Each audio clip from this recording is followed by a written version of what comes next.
Heureuse de vous savoir, nombreux rendez-vous du journal sur la télévision togolaise. Mesdames, Messieurs, bonsoir et voici les titres de cette édition. Le Togo affûte ses armes et dispositifs pour contrer le Covid-19 au port comme à l'aéroport de Lomé. Des mesures préventives et de riposte sont mises en place et renforcées pour parer à toute éventualité. Et vous découvrirez ces mesures dans ce journal. Et vous découvrirez également dans cette édition les autres mesures mises en place au Togo pour une meilleure protection civile. Des mécanismes innovants pour des ripostes en cas de catastrophe. Voilà donc pour les titres. Le scrutin présidentiel du 22 février a crédité le président Faure Gnassingbé de 70,78% des voix selon les résultats définitifs de la Cour constitutionnelle. Avec un taux de participation de plus de 76%, cette élection est vue par les experts comme un cas d'école, un exercice qui dénote de la maturité démocratique du peuple togolais. La présidentielle de 2020 au Togo comme facteur de renforcement de la cohésion sociale, c'est un dossier signé Augustin Kossi. Une rétrospective sur l'ensemble du processus du scrutin présidentiel du 22 février au Togo. Des progrès ont été faits et des acquis enregistrés en matière de maturité politique et démocratique du peuple togolais. Selon les observateurs, cette élection présidentielle s'est déroulée dans la paix et la sécurité. Taux de participation 76,63%. Pour les experts électoraux, c'est un pari gagné, une étape importante vers la consolidation des principes démocratiques. Les principes de la démocratie qui consistent notamment pour avoir une qualification d'un État démocratique, l'organisation des élections périodiques et régulières. Et nous pouvons placer ces élections dans la logique de renouvellement d'une institution qui est arrivée en fin de mandat. Parce que si les élections constituent un des principes démocratiques, mais également, moi je pense qu'il faut aller au-delà de l'organisation d'une élection, aller vers la gouvernance de nos sociétés. Et c'est ça qui alimente le débat.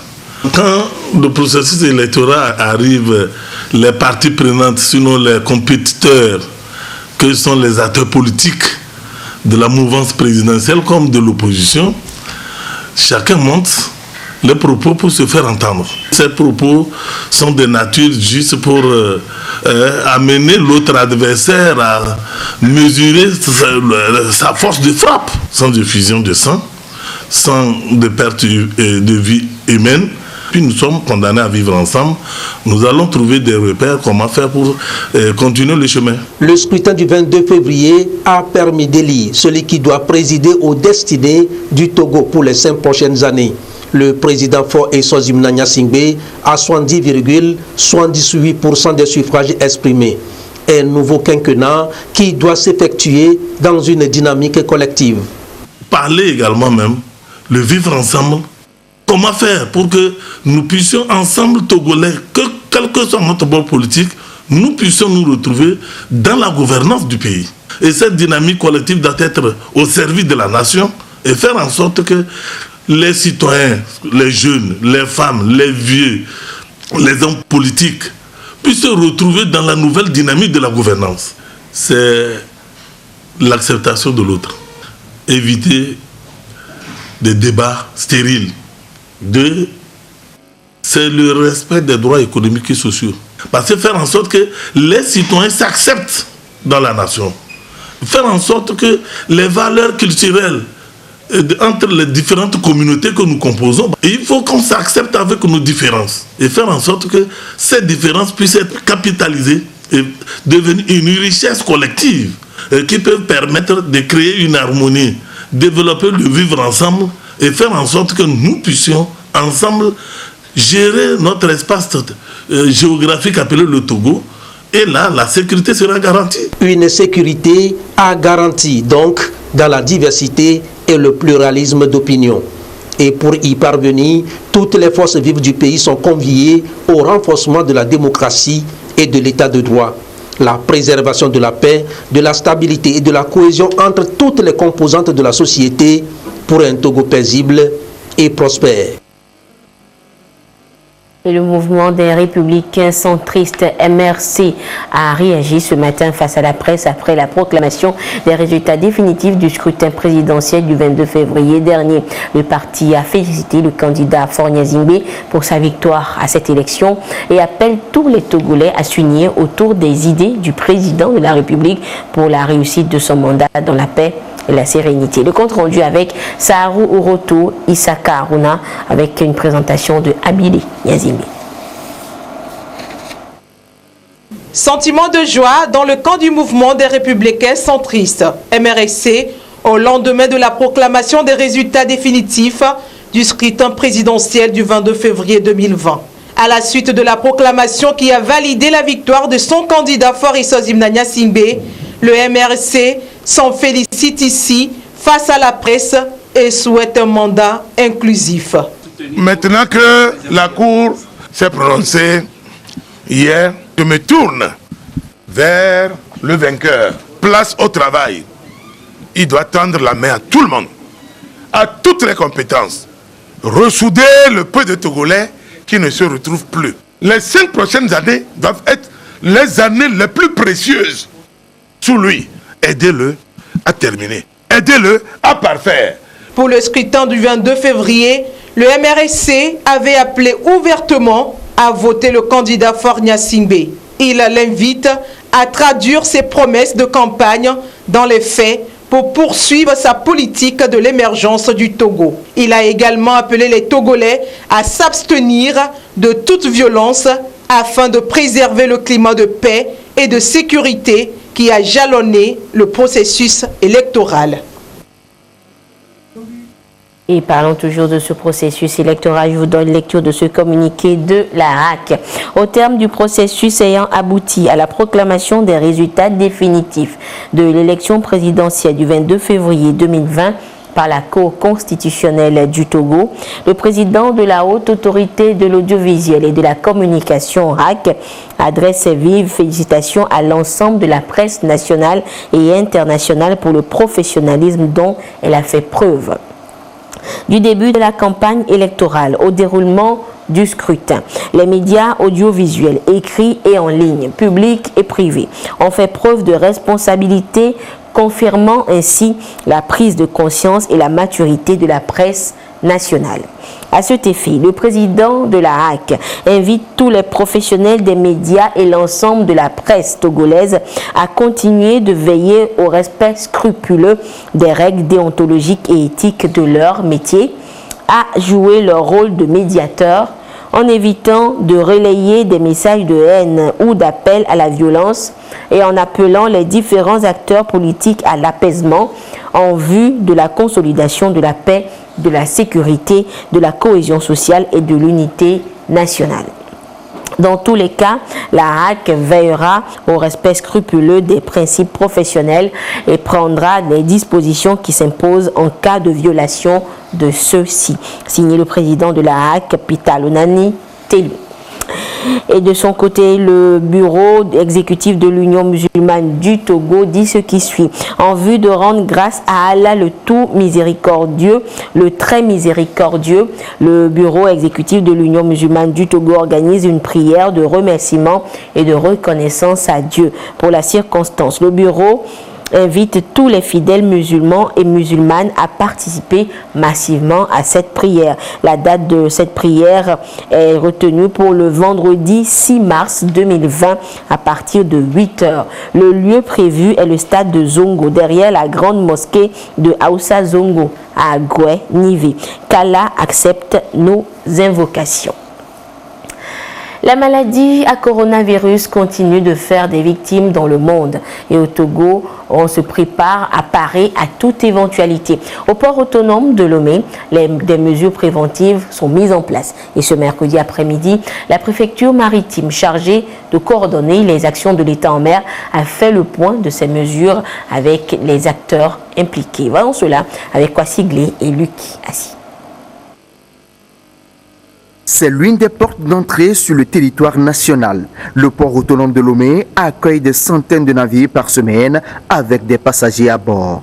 Au moment où la maladie à coronavirus continue de faire des morts à travers le monde, les autorités portuaires ont mis en place des mesures préventives pour empêcher l'entrée de cette épidémie sur le territoire togolais. On a besoin de renforcer la surveillance épidémiologique à cette porte d'entrée afin de pouvoir détecter à temps tout cas suspect de la maladie à coronavirus. Et donc nous avons préconisé une prise de température à tout voyageur qui doit arriver sur le territoire togolais à partir des mers. Et donc une prise de température, et si la température est élevée, il y a toute une procédure à suivre pour pouvoir non seulement isoler cette personne, mais la référer au centre de traitement qu'il faut pour une bonne prise en charge. Et c'est non seulement la température, mais c'est aussi notion de tout, les céphalées, la fièvre, les douleurs articulaires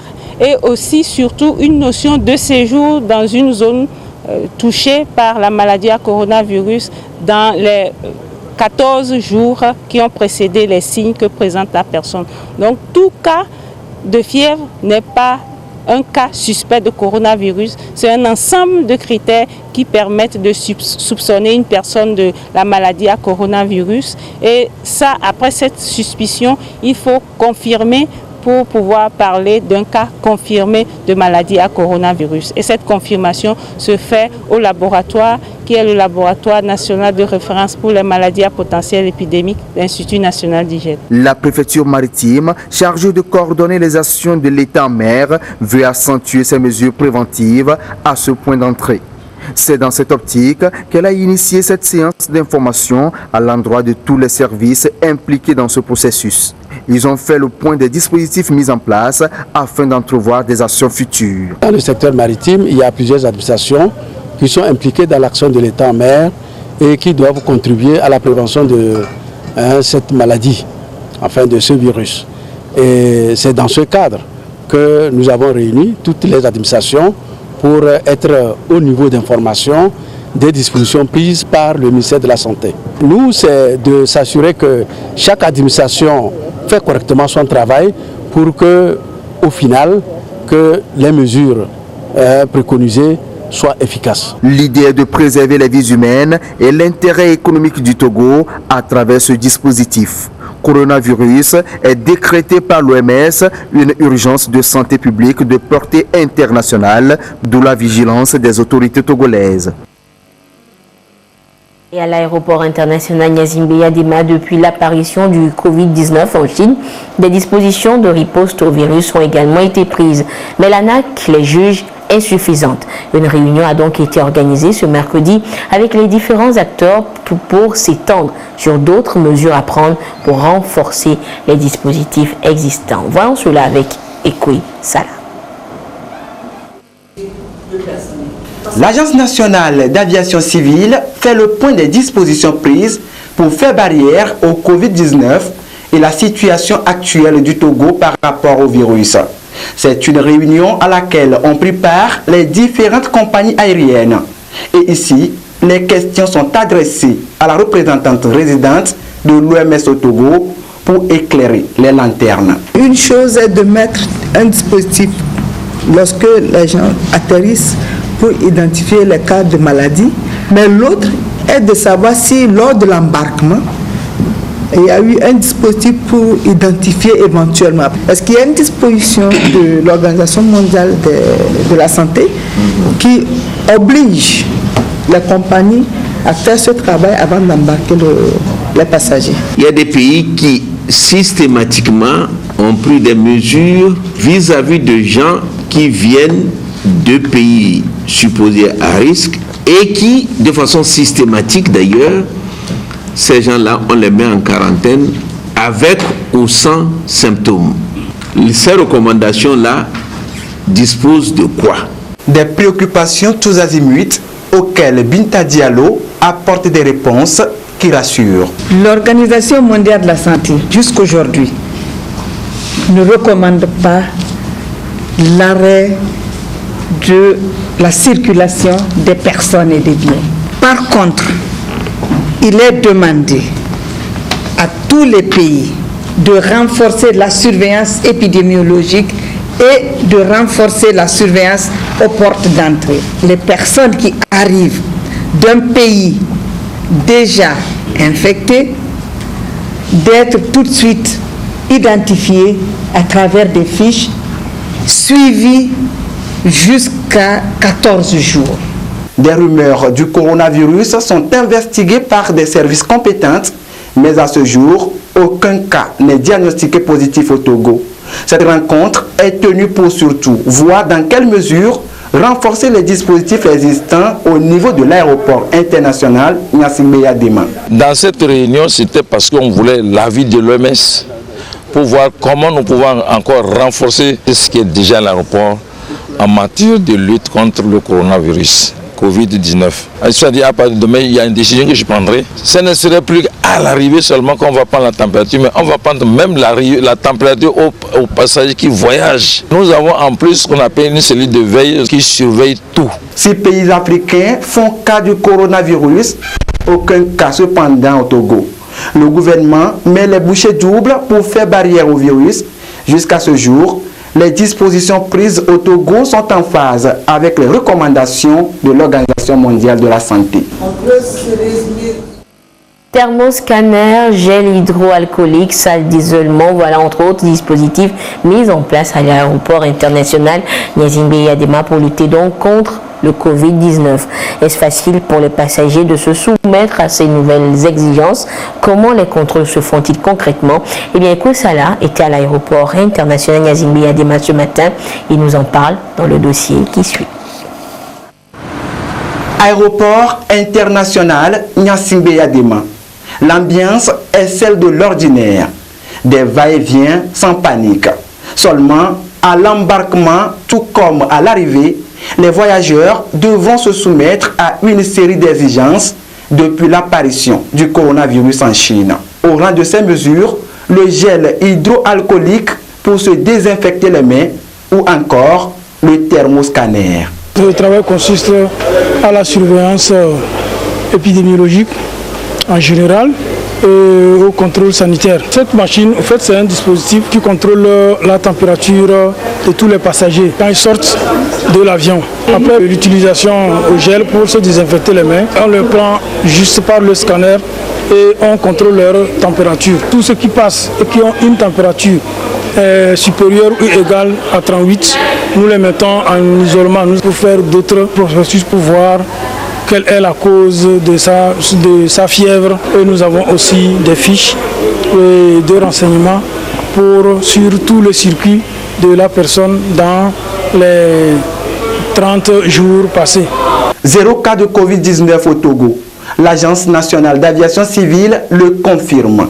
Et pour se préparer à toute éventualité, d'autres dispositions sont également prises pour les gérer avec efficacité. Nous avons même en plus ce qu'on appelle le CDO, Centre de traitement des opérations d'urgence, pour que si un cas survenait en l'air, que nos services soient saisis et qu'on active le CDO, on prenne les mesures pour que la personne arrivant soit immédiatement prise au centre d'isolement qu'on a à l'aéroport avant de la transférer dans le centre d'isolement national qui est au niveau du CHU. Lorsqu'un éventuel cas du Covid-19 est détecté à l'aéroport international Gnassingbé-Yadéma, le sujet malade sera rapidement transféré au CHU Sylvanus Olympio pour une prise en charge adéquate. Une cellule y est installée pour ce faire. Des réactifs sont disponibles et en moins de 4 heures de temps, l'Institut national d'hygiène est capable de nous dire si oui ou non un cas est un cas confirmé de coronavirus. Le centre hospitalier universitaire a donc aménagé un centre pour la prise en charge des cas et le personnel a été sensibilisé et formé à cet effet. Le pays est réellement très avancé dans la préparation et surtout dans la surveillance. Toutes les mesures prises au niveau de l'aéroport, par exemple, sont des mesures qui sont conformes avec les orientations de l'Organisation mondiale de la santé. Ni à l'aéroport international Gnassingbé-Yadéma, ni sur le territoire national, aucun cas de Covid-19 n'est détecté à ce jour. Le pays étant classé parmi les priorités numéro 2, les dispositifs sont renforcés. À l'aéroport international Gnassingbé et Adema, l'on dispose d'ailleurs de 2 lignes vertes pour signaler tout cas suspect du coronavirus. Et chaque agent en contact direct avec les passagers transit se protège. Ça, dans le journal. Et l'autre phénomène contre lequel vont en guerre les pays depuis plusieurs années, c'est celui des déchets de tout genre. Et au Togo, ce sont les déchets d'hydrocarbures qui étaient en ligne de mire de la société togolaise de stockage de Lomé. Elle vient de terminer une longue opération de décontamination de sites. Les détails dans ce reportage de Estelle Konlani et Dodo Waré. Il y a quelques années, ce site contenait encore des déchets d'hydrocarbures. Il a fallu juste 9 mois pour dépollutionner 3000 tonnes de terre contaminée. Le site est désormais hors de danger et répond aux normes environnementales. Le processus est à terme et le site est ici réceptionné. Au départ, nous avions 25% de niveau de pollution et aujourd'hui, nous avons autour de 99% de résultats atteints. Pour nous, les sociétés qu'on appelle STSL T-Oil, l'environnement fait partie de nos grandes priorités. Nous ne faisons rien sans nous assurer que ce que nous faisons, toute démarche, toute opération que nous entreprenons, respecte l'environnement. Envipur, une structure spécialisée dans les solutions environnementales, a su prouver son expertise en éliminant des polluants organiques par des techniques de traitement totalement biologiques. Ce que nous avons pu avoir comme résultat in fine après le traitement, c'est 99,6% de taux d'abattement d'hydrocarbures et 83,3% de taux d'abattement d'huile et graisse. En matière de traitement des déchets, une fois que nous sommes dans la fourche de 80 à 90, 90 à 96, ça voudra dire que le procédé de traitement, il est efficace. Donc aujourd'hui, nous en sommes fiers. Les déchets d'hydrocarbures sont classés dans la catégorie de déchets dangereux. Le ministre en charge de l'environnement a donc porté un regard particulier sur le projet à travers divers tests. Le ministre se réjouit des résultats satisfaisants issus des travaux. Les hydrocarbures aromatiques polycycliques ont de graves conséquences sur la santé humaine et l'environnement. Ils peuvent être bioaccumulés par la faune et la flore, ainsi que par les poissons et les crustacés, jusqu'à parvenir à l'homme à travers la chaîne alimentaire. Certains hydrocarbures aromatiques polycycliques, comme le benzopyrène, sont cancérigènes et peuvent persister dans l'atmosphère pendant plusieurs années. Ainsi, le processus de dépollution entamé par l'entreprise Envipur est très salutaire pour la préservation de l'environnement et pour notre propre survie. Le processus est terminé, mais le site reste encore en observation pour quelque temps. Cette signature marque la fin de la dépollution du site. Le 1er mars était la journée mondiale de la protection civile, l'occasion toute trouvée pour lancer chaque année un appel à plus de ripostes et actions spontanées lors de catastrophes. Au Togo, des stratégies innovantes ont été mises en place pour faire face à tout sinistre. Quelles sont-elles? Carmen Madjiakapo nous les rappelle dans ce dossier. Face aux calamités naturelles et accidents de tout genre, les populations sont souvent vulnérables. Les moyens dont elles disposent sont parfois limités, ce qui engendre des dégâts matériels et des pertes en vies humaines. Au Togo, pour renforcer la résilience des populations, plusieurs mécanismes sont mis en place par le gouvernement. En plus des bassins de rétention d'eau créés dans les différents quartiers, l'assistance aux sinistrés, l'Agence nationale de protection civile ANPC a été créée en janvier 2017 pour coordonner les actions de prévention et de gestion des situations d'urgence sur l'ensemble du territoire. L'agence coordonne la plateforme nationale de réduction des risques de catastrophes. Donc, dès le début de la saison, l'agence invite toutes les structures qui composent la plateforme a une réunion de préparation et à chaque fois qu'il y a une situation, on fait appel à l'agence et l'agence prend le lead de toutes les activités sur le terrain. L'agence n'agit pas seule sur le terrain, il y a les sapeurs-pompiers, il y a les militaires, il y a l'action sociale, il y a la santé, c'est toutes les structures. Depuis sa création, la NPC a déjà mené plusieurs actions sur le terrain pour gérer les situations d'urgence. Et pour être plus près des populations, l'agence a installé ses structures dans les régions et préfectures. Nous avons 2 directions régionales. Une direction régionale sud à Tapamé, une direction régionale à Kara et 4 antennes opérationnelles. Une à Dapan, à Gerinkuka, à Palimé, à Aneho. Nous sommes en train de mettre une antenne à Soutoubois qui sera bientôt opérationnelle. Les catastrophes n'avertissent pas. On peut investir beaucoup pour pouvoir faire une œuvre, mais suite à une catastrophe, tout peut partir. Donc aujourd'hui, c'est la sensibilisation qui est de mise, impliquer la culture du risque chez le citoyen pour pouvoir passer le message. Pour relever les défis en matière de prévention des catastrophes et de protection civile, la NPC prévoit de mettre en œuvre des initiatives ambitieuses afin de permettre aux populations de vivre dans un environnement sain. Et pour doter chaque foyer d'un secouriste, comme le veut cette édition 2020 de la Journée mondiale de la protection civile, la NPC compte former un plus grand nombre et mettre en place une base de données de secouristes dans chaque région. Le porte-parole des Togolais, pays du Haut Conseil des Togolais de l'extérieur et au Gabon, et l'ambassadeur du Togo au Gabon ont ensemble échangé avec les concitoyens résidents dans ce pays. Les discussions ont porté sur les missions du ICTE et la célébration prochaine du 60e anniversaire de l'indépendance du Togo. Le point de la rencontre avec Yata Aratem. Les Togolais de la diaspora face au premier responsable de l'ambassade du Togo au Gabon et au délégué pays du HCTE. Ils reçoivent ici les informations sur la mission du Haut Conseil des Togolais de l'extérieur, HCTE, mise en place par le gouvernement. Le gouvernement togolais pense tout le temps à la diaspora togolaise et depuis 2005, il y a eu l'institution d'une direction générale des Togolais de l'extérieur. Et en 2010, il y a le programme de la diaspora et depuis avril 2019, il est mis sur pied le Haut Conseil des Togolais de l'extérieur. À cette rencontre, 3 autres sujets.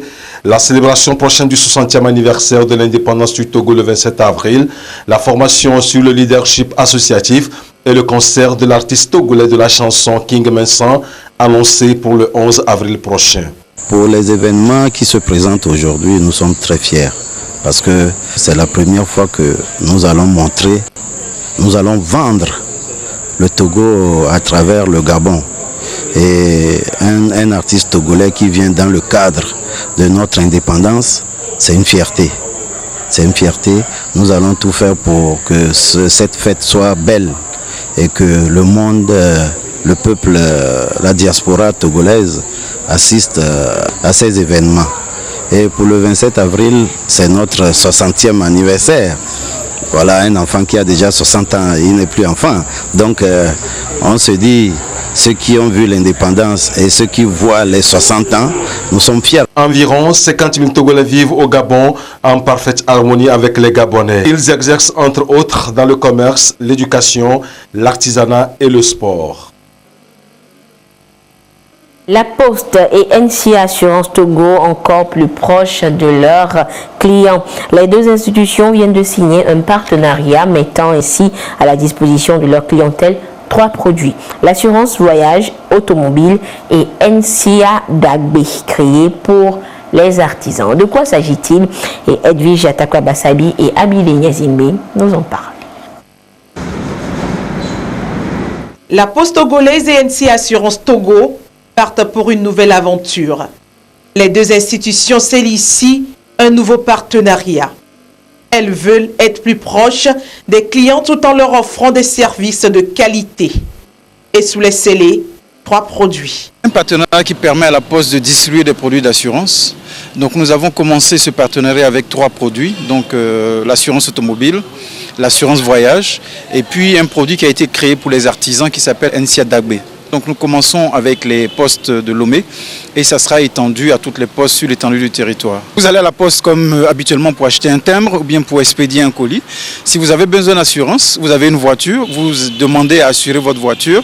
Donc la poste fera le nécessaire pour que vous puissiez prendre votre contrat d'assurance comme si vous étiez dans une agence d'une compagnie d'assurance, vous prenez votre produit d'assurance. Pour ceux aussi qui voyagent, donc que ce soit pour une demande de visa ou même pour voyager dans la sous-région, vous prenez l'assurance voyage qui vous protège quand vous allez en voyage, que vous tombez malade, c'est l'assurance qui vous prend en charge. Il y a aussi le produit NCA Dagbe qui est un produit qui couvre en cas d'accident. Donc toutes les personnes qui se déplacent, soit en moto, soit en voiture, ou même qui, dans le cadre de leur activité professionnelle, sont amenées à emprunter des engins qui peuvent faire des accidents, malheureusement. En cas d'accident, la prise en charge est immédiate. Pour NCA, c'est gagnant parce que ça permet de distribuer des produits d'assurance, donc effectivement de développer l'assurance de façon générale. Grand groupe de services de proximité humain ancré dans les territoires, cet accord avec NCA Assurance Togo permettra à la Poste d'enrichir sa gamme de partenariats déjà existants. Ce partenariat s'inscrit en fait dans la vision de la Poste, de la vision d'aujourd'hui de la Poste, qui est de rapprocher le service de nos clients. C'est qu'il y a eu des séances de formation. Et donc cette formation va se poursuivre pour que tous les agents de la Poste puissent connaître bien le produit et pouvoir bien le vendre.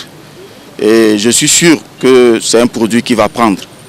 Ce partenariat va s'étaler dans le temps. La Société des Postes du Togo, société d'État au capital social de 1 milliard de francs CFA, est le principal opérateur chargé de la collecte et de la distribution du courrier au Togo. Le gouvernement rappelle à la population togolaise que la traditionnelle opération Togo Propre, opération de salubrité Togo Propre du premier samedi du mois aura lieu ce samedi 7 mars 2020 de 6h à 8h sur l'ensemble du territoire national. Il invite à cet effet les habitants des quartiers, des villes et des campagnes, les chefs des services administratifs, les responsables des sociétés publiques, parapubliques et privées, les autorités municipales, traditionnelles et religieuses, les comités de développement des quartiers, les associations et organisations de défense de l'environnement et de promotion du civisme et de la citoyenneté à se mobiliser massivement pour le succès de cette opération. Les associations et groupes organisés qui désirent bénéficier de la couverture médiatique des organes de presse publics et de l'assistance technique de l'ANASAP sont priés de prendre attache avec les cadres de la direction de la formation civique joignable au numéro de téléphone 90 91 55 11 ou le 99 46 30 27 qui se chargeront de communiquer à ces services les lieux retenus pour les opérations de salubrité.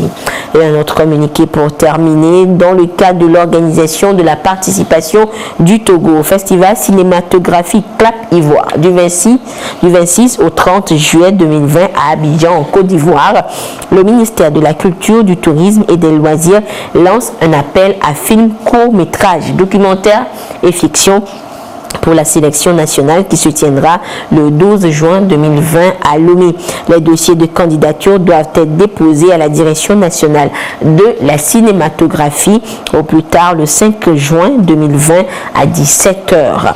Pour tout renseignement, s'adresser à la Direction nationale de la cinématographie 6 au quartier administratif 47 avenue des Nations Unies au numéro de téléphone 22 22 86 41 le 70 40 70 33 ou à l'adresse mail dirnatcinematg@yahoo.fr et signé le ministre en charge de la culture Kosivi Egbetonyon.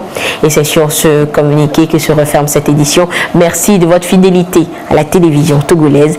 Excellente suite de nos programmes. Au revoir.